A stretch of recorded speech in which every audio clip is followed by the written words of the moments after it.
आतापर्यंत आपण सेल डिव्हिजनचे पहिले प्रकार पाहिला होता, तो होता मायटोसिस. आणि मायटोसिस पाहिला आपण की जे बॉडीची ग्रोथ आहे त्यासाठी तो इसेन्शियल आहे. त्या व्यतिरिक्त आपण पाहिलं होतं की इमिसिएटेड बॉडीचं रिस्टोरेशन असेल, वुंड हिलिंग असेल आणि फॉर्मेशन ऑफ ब्लड सेल या सर्वांसाठी ते महत्त्वाचं होतं. आता यानंतरचं टॉपिक आहे meiosis. So let start with the meiosis and the first point is Meiosis is completed through two stages. आता meiosis ही जी सेल डिव्हिजनची स्टेज आहे तर हे ॲक्च्युअल 2 टप्प्यामध्ये होते. Those two stages are meiosis 1 and meiosis 2.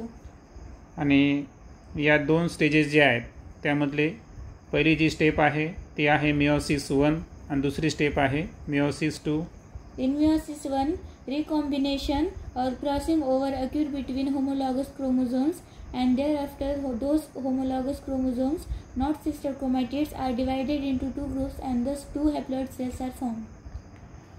आता meiosis 1 मध्ये जर पाहिलं आपण तर रिकॉम्बिनेशन किंवा त्याला आपण म्हणू crossing over between homologous chromosome हे घडत असतं आणि दॅट्स वाय त्याच्यामुळं फॉर्मेशन होतं होमोलॉगस क्रोमोझोमचं. आता या होमोलॉगस क्रोमोझोमचं वैशिष्ट्य आहे की हे सिस्टर क्रोमॅटिड्स नाही आहेत. Okay, so it is not a sister chromatids. आणि हे जे होमोलॉगस क्रोमोझोम्स आहे यांचं फर्दर जर पाहिलं आपण तर हे डिव्हिजन 2 ग्रुपमध्ये होतं आणि दॅट्स वाय मिओसिस 1च्या एंडिंगला जर पाहिलं आपण तर 2 हेप्लॉइड सेलचं फॉर्मेशन होतं. सो ओव्हरऑल मिओसिस 1 मध्ये जर पाहिलं आपण तर रिकॉम्बिनेशन असेल किंवा त्याला आपण म्हणलो क्रॉसिंग ओव्हर हे घडून येतं होमोलॉगस क्रोमोझोमच्या मध्ये. आणि याच होमोलॉगस क्रोमोझोमचं डिव्हिजन हे 2 ग्रुपमध्ये होतं आणि त्यापासून फॉर्मेशन होतं 2 हेप्लॉइड सेलचं. त्यानंतर Meiosis 2 is just like mitosis. आता मिओसिस 2 स्टेपबद्दल जर बोलायचं असेल तर ही बिलॉंग करते मायटोसिस टाईपच्या सेल डिव्हिजनला. कारण मायटोसिसमध्ये आपण पाहिलं होतं ते जे आहे तर त्यामध्ये एका डॉटर सेलपासून 2 डॉटर सेलचं फॉर्मेशन होतं आणि त्याच पद्धतीनं मिओसिस 2 जी आहे हे पूर्णपणे मायटोसिससारखीच आहे.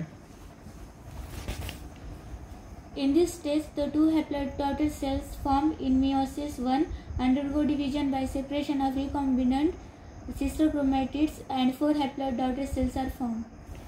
आणि ओव्हरऑल यामध्ये जर पाहिलं आपण तर आताच आपण मिओसिस 1 पाहिलं होतं. मिओसिस 1च्या एंडिंगला 2 हेप्लॉइड डॉटर सेलचं फॉर्मेशन झालं होतं आणि त्या डॉटर सेलचं डिव्हिजन या ठिकाणी मायोसिस 2 मध्ये होतं आणि त्यामुळं जे रिकॉम्बाईन सिस्टर क्रोमॅटिड्स आहे यांचं सेपरेशन होतं आणि ह्या रिकॉम्बाईन सिस्टर क्रोमॅटिडच्या सेपरेशन झाल्यामुळं मिओसिस 2च्या एंडिंगला जर पाहिलं आपण तर 4 हेप्लॉइड डॉटर सेलचं फॉर्मेशन होतं. Process of gamete production and spore formation occur by meiosis.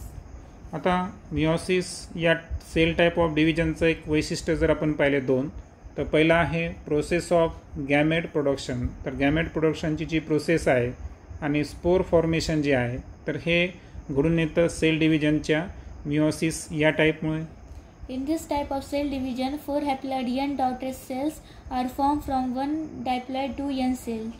आता ओव्हरऑल जर मिओसिसमध्ये जर पाहिलं आपण तर फायनली काय झालं त्या ठिकाणी की 4 डॉटर्स जे सेल्स आहे तर त्यांचं फॉर्मेशन झालं आणि या 4 डॉटर सेल जे आहेत त्या हेप्लॉइड कंडिशनमधल्या आहे. So n type of chromosome आणि यांची निर्मिती जी आहे ही 1 डायप्लॉइड सेलपासून होते. सो 1 डायप्लॉइड सेलपासून 4 हेप्लॉइड डॉटर सेलचं फॉर्मेशन होते.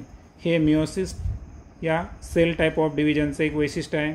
During this cell division, crossing over occurs between the homologous chromosomes and thereby genetic recombination occurs.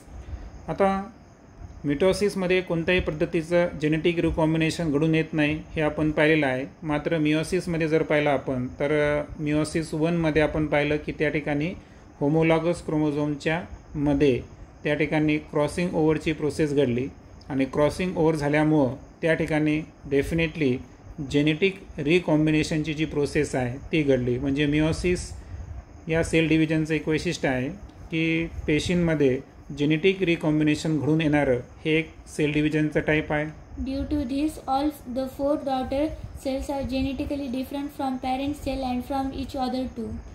आणि याच रिझनमुळं ज्या 4 डॉटर सेल्स आहे ज्याचं फॉर्मेशन मायोसिस 2च्या एंडिंगला होतं, तर ॲक्च्युअल हे जेनेटिकली त्यांच्या पॅरेंट सेलपासून डिफरंट असतात आणि एकमेकांपासूनसुद्धा ते डिफरंट असतात. तर लक्षात ठेवायचं, मिओसिस एंडला आपण पाहिलं की सिंगल डायप्लॉइड सेलपासून फायनली 4 हेप्लॉइड डॉटर सेलचं फॉर्मेशन झालं आणि ओव्हरऑल होमोलॉगस क्रोमोझोममध्ये क्रॉसिंग ओव्हरची प्रोसेस टेक्स प्लेस झाल्यामुळं त्या ठिकाणी जेनेटिक रिकॉम्बिनेशन झालं. आणि याच रिझनमुळं तयार झालेल्या ज्या 4 डॉटर सेल्स आहेत तर त्या मूळ पॅरेंट सेलपासून जेनेटिकली डिफरंट आहेत आणि एकमेकांपासूनसुद्धा त्या जेनेटिकली डिफरंट असतात. म्हणजे पॅरेंटसारख्या पण नसतात आणि एकमेकांसारख्या पण नसतात. ओके. त्यानंतर एक ॲक्टिव्हिटी दिली आपल्याला, ती ॲक्टिव्हिटी आपण ड्रॉप करू. आणि ओव्हरऑल जर पाहिलं आपण तर फिगरमध्ये आपल्याला phases of mitosis in onion root tip दाखवलेला आहे. आणि सो हे जे मिटोसिस आहे, मिटोसिसचे आपण 4 स्टेजेस पाहिलं होतं या अगोदर. ओके. तर आपल्याला माहिती आहे की त्या 4 स्टेप कोणत्या आहे, प्रोफेज, मेटाफेज, ॲनाफेज आणि टेलोफेज.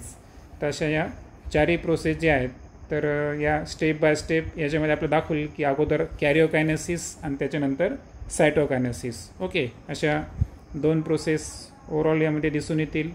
आणि एक आपण हे पण पाहिलं होतं की ॲनिमल सेलमध्ये नॉचचं फॉर्मेशन होतं आणि प्लांट सेलमध्ये जर पाहिलं आपण तर सेल प्लेटचं फॉर्मेशन होतं. अशा पद्धतीची ही इन्फॉर्मेशन आहे. सो ओव्हरऑल आजच्या लेक्चरमध्ये आपण मिओसिस हे डिटेलमध्ये स्टडी केलेलं आहे. आणि लक्षात ठेवायचं की जसं मायटोसिसच्या स्टेप होत्या तर सेम पद्धतीनं मिओसिसच्या सुद्धा स्टेज आहे. जसं की मिओसिस 1च्या जर पाहिलं आपण तर प्रोफेज 1, मेटाफेज 1, ॲनाफेज 1 आणि टेलोफेज 1. आणि मिओसिस 2च्या प्रोफेज 2, मेटाफेज 2, ॲनाफेज 2 आणि टेलोफेज 2 अशा ह्या 4 प्रोसेस आहे. So that's all information about meiosis